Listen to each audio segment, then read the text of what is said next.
In the Scottish Highlands, Jimmy is watching TV with his sisters and cousins. Suddenly a siren starts to ring outside and the aunt closes the door while telling the children not to move. The kids get scared because they can hear chaos around the house. Jimmy goes to the door and calls his father, only for the door to start shaking. At that moment the room is forcefully opened and zombie-like creatures known as the infected burst in. They attack the girls, quickly devouring them without noticing Jimmy behind the door. He uses the chance to run away and has to watch his mother being eaten in another room. As he runs around the house, he keeps seeing all his relatives slowly transforming into infected, but luckily he manages to leave the building. There are more infected outside, so Jimmy hurries to the church to find his father and ask for his help. However, the priest doesn't think the infected are a bad thing. In fact, he thinks they've been saved because in his eyes, this is Judgment Day. He gives Jimmy his gold cross and asks him to have faith. At that moment the infected burst through the windows and Jimmy runs away, but his father stays back because he wants to be saved. The infected pile up on him and quickly bite him, causing him to become an infected too. All this chaos is caused by the Rage virus. Continental Europe drives it away and contains it in the UK, which is cut off from the rest of the world. It becomes a wasteland where survivors must fend for themselves. 28 years after the initial outbreak, a community of survivors lives on Lindisfarne Island, a safe zone separated from the mainland by a tidal causeway. Today a child named Spike will be taught how to kill his first infected. His father Jamie prepares breakfast but interrupts it when he hears his sick wife Isla falling in the bedroom. The duo rushes to check on her and she freaks out when she hears Spike will be training today. An argument ensues, but after a few words she just calms down. She's constantly suffering from memory loss and confusion, so half of the time she doesn't understand what's going on. Back in the kitchen, Spike finds Sam, who gifts him a brand new bow. On their way out of town, everyone cheers for Spike and wishes him good luck. At the town gate, Jenny reminds him of the rules. Every person who leaves is allowed to come back, but if someone doesn't return, nobody will go looking for them. Rescues have already cost them too many lives. Then the duo crosses the causeway to reach the mainland. Jamie shares many stories from the old days and Spike can't believe people could live far away from the sea. They cross a bridge to reach a forest, always keeping an ear out for potential enemies. Eventually they find a slow infected crawling on the ground with a bird on its back. When it stops to eat some worms, Spike gets his bow ready and shoots an arrow that hits the infected in the neck for a quick death. Another infected approaches them from behind, so Jamie kills it with an arrow too. The noises attract more monsters and Jamie kills one more, but Spike asks him to let the last one go. Jamie is proud of his son, however Spike feels weird about having to kill. The duo keeps moving through the forest and sees some beautiful animals. Eventually they find an abandoned house, where an infected is tied upside down with a bag covering his head and letters carved on his back. Jamie theorizes someone captured him as a human and left him as bait, so now he's an infected too. He wants Spike to kill it, but the infected keeps struggling and the kid is too scared.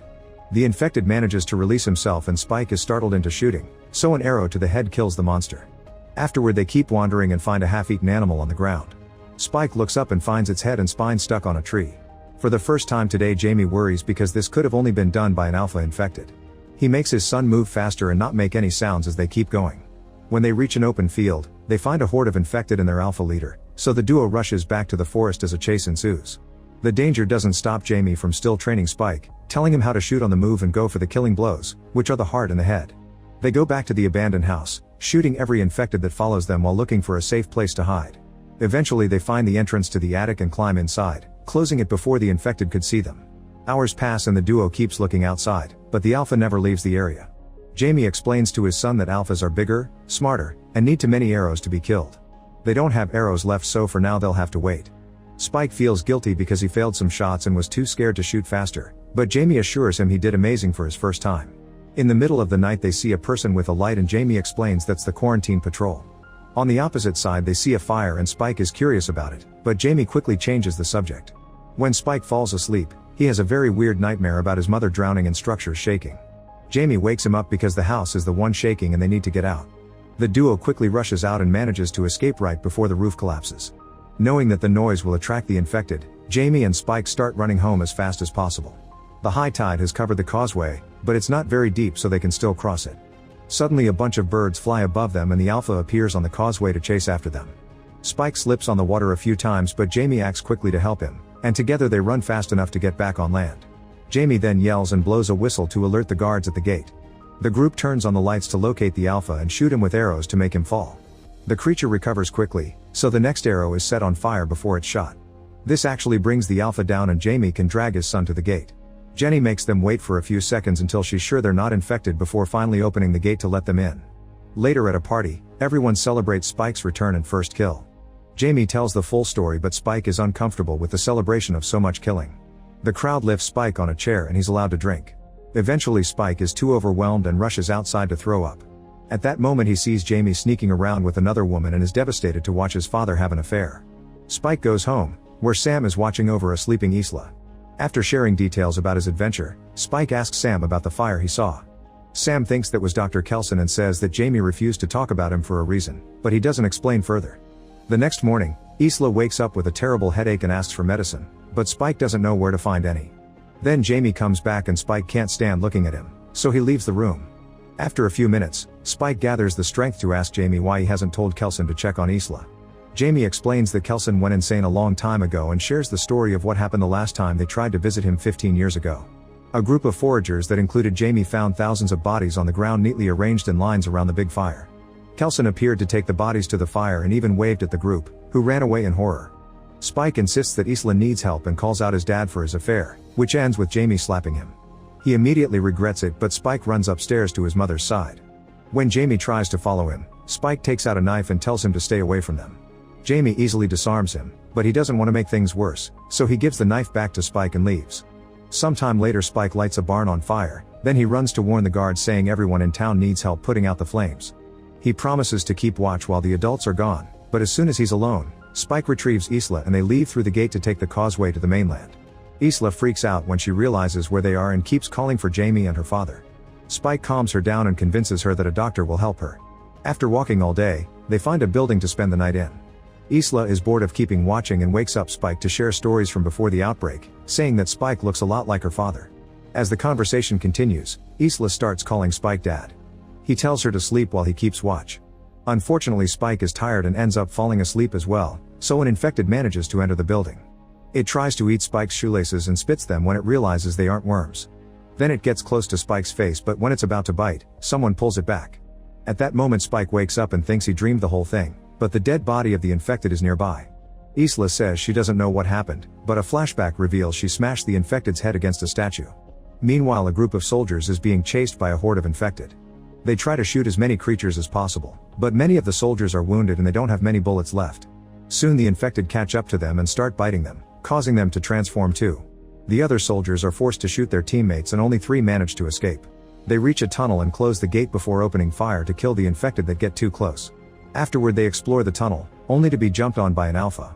He captures a soldier and tears his head off with the spine, which he uses to knock down another man. The third soldier shoots at more infected at the door and runs from the tunnel. Back to Isla and Spike, they continue to travel while dealing with Isla's delusions. When they find an old statue, she talks to Spike for a while thinking he's her father. Her nose starts bleeding and the smell attracts an infected, but Spike quickly kills it with an arrow. Some of its blood drops on Isla's forehead, so Spike rushes to clean it before she can touch it. Soon more infected arrive and the duo runs as fast as possible, with Spike shooting arrows whenever an enemy gets too close. Eventually they make it to a gas station and struggle with the door until they manage to get inside. The room is filled with fumes that make it hard to breathe. The infected follow them inside and the duo has to keep running. Spike grabs some objects and throws them at the creatures to slow them down.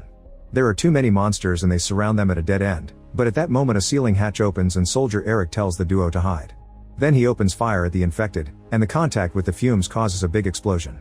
The flames burn all the creatures, who desperately try to escape but fall dead before they can leave. Isla and Spike have hidden well and don't get hurt. As soon as there's an opening, they leave the building. While Isla throws up and deals with a headache, Eric approaches them to ask for guidance and freaks out when Spike has no answer to give him. In the end, Eric decides to go with them and even volunteers to carry Isla while they travel. After a few hours, they stop to take a break and eat some apples. Eric tries his phone but he has no signal and little battery life left. Spike never saw a phone before, so Eric teaches him how it works and shows him a picture of his girlfriend. Since Spike never saw plastic surgery either, he thinks the woman looks weird. At that moment the battery runs out and Eric throws the phone away. Then the group gets going and Isla leaves the guys behind when she hears a noise. She follows it to an abandoned train full of rats, and inside she's shocked to find a pregnant infected woman. At first the infected is aggressive, but Isla shows that she means no harm and helps her give birth. When the boys arrive, Isla makes Spike cut the cord and cleans the baby with water. When the infected roars and moves forward, Eric immediately shoots her dead. Eric wants to kill the baby too, however Spike and Isla have taken a closer look and concluded the child is human. When Eric is about to shoot anyway, an infected hand reaches through the ceiling and pulls him out. Then the infected jumps inside, revealing that he's an alpha and that he has Eric's head. When he notices the dead infected, he gets furious and starts chasing after the humans.